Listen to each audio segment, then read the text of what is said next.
Hello, welcome everyone. Today's video is all about fitting some new mirrors and indicator lenses to my BMW 435D. The voiceover for this video and the audio on the GoPro, with it being very windy outside, was not very good. So wanted to make sure you got all the info that you need.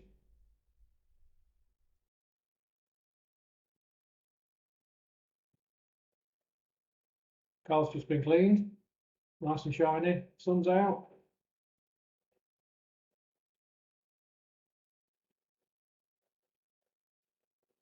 I'm just showing you what the car looks like at the moment with the standard indicator lenses, which are clear, and also the standard BMW mirrors on the M Sport 435D. So I've laid out a nice microfiber towel, put all the bits that I need on there. So these are the indicators with the lenses. So just unwrapping them.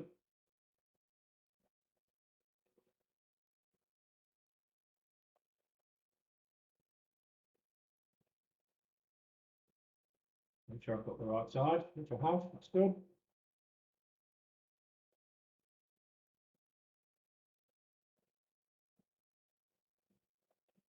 And onto the mirrors themselves.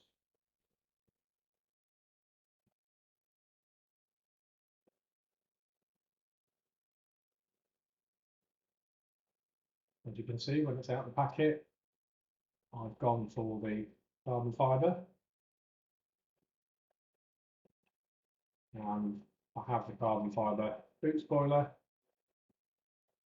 front splitter, nice match, and also the side skirts as well. So I've taped off the edges of the mirror to protect the plastic gloss, as mentioned there. Maybe a bit OCD, but just wanted to do it properly. In fairness, I have gone all the way around the edge of the mirror, but I probably only needed to do the bottom anyway because it pops out from the bottom. I'll learn that for next time, if you guys don't want to do it.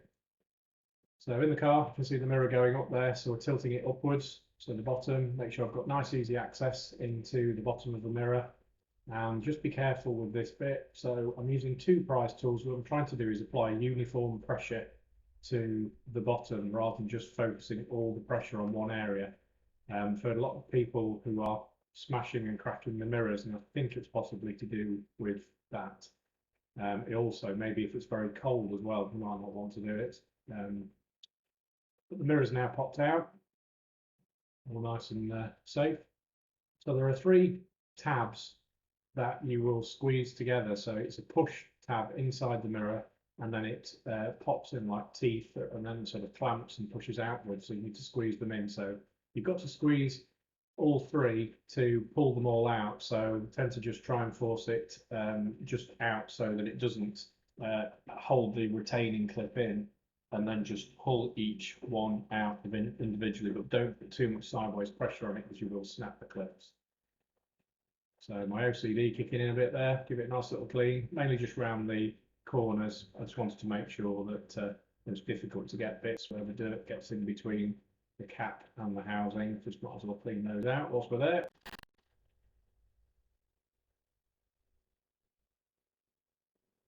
So there are 4 torque screws, 3 inside the mirror along the bottom, and 1 in a second along the top, which I will highlight in a bit. So that was the one that I didn't really notice for a while and wondered why the lens didn't come out.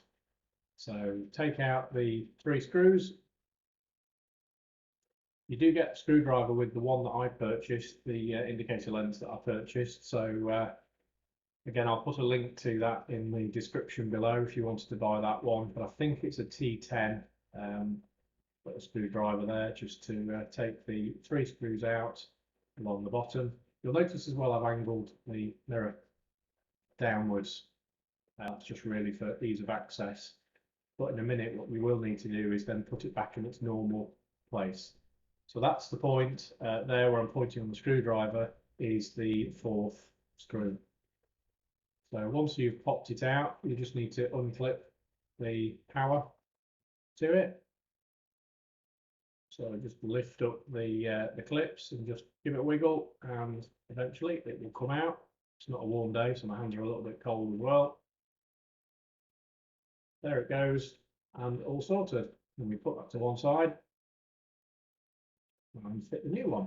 So the new one fitted in, it's just the opposite of exactly how we took it out. I just put hazard lights on just to check, just to make sure that it was actually working properly, and then just do a reverse again by putting the torque screws back in.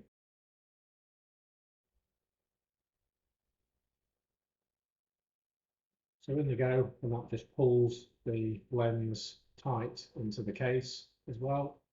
Just holding it there just to make sure.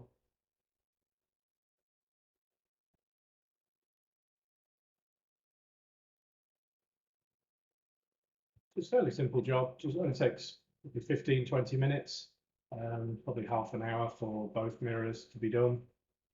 I'd suggest you do it on a nice bright sunny day, or if you're in the garage, it doesn't really matter, but not too windy.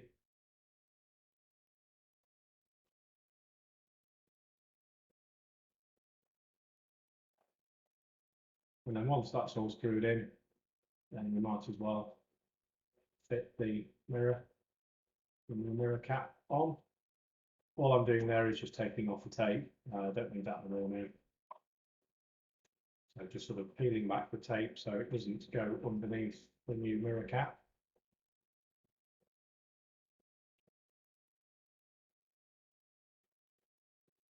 And the bottom where my thumb is there's a tiny little lip, and I found that it was quite easy if you put that bottom part in first. It was like a little ridge that it fits into, and then all slots in. Otherwise, what happened is the bottom wants to spring out when you put the top clips in. So I think there's a bit of a retainer in the bottom, like a ridge, and then because the clips are all across the top. So then once it's all lined up, just gently push it in. You'll hear it nicely click, and then all I did was just check the inside the clips had gone firmly in. For me, the outer one just had to be pushed and squeezed a little bit tighter. So you need to really hear 3 proper nice clicks. And again, by peering inside from the front, you can actually see that the clips have pushed through and then splayed out properly. All in, all nice.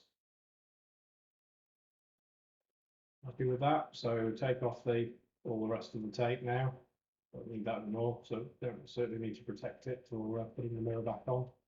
And like before, the mirror's the opposite, so just offer it up and then just gently push in the mirror with sort of an increasing force, and you'll hear it click.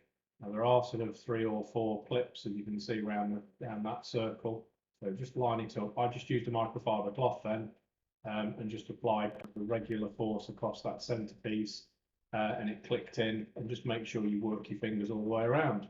So thumbs up, that looks good. I'm happy with that.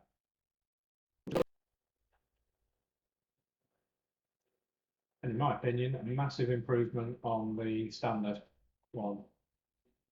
So same again, repeat on the other side. So this part I've just flipped straight to the bit where we've got to the end. I've already fitted that. No point showing you exactly the same thing again, but the same, just with a different mirror. So that's the finished result both sides now. Hope you agree, but I just think that's a really nice modification, not very expensive at all. The mirror caps, just got to see how long those caps will last for. They've got a decent amount of lacquer and protection on them, so just see how the British winter will fare on that. What I will do is also just put some ceramic coat over the top, some spray ceramic coat. I've got the Adams graphene spray. I'll just give that a nice coat as well, so that'll give it a bit of protection as well, and carry on from there. So yeah, really happy with that, and yeah, thumbs up. So hope you enjoyed the video, everyone. Please consider subscribing if you haven't already. Hit the like button, really appreciate that. Give me some feedback. Any questions, comments, pop them below. Stay safe, everyone.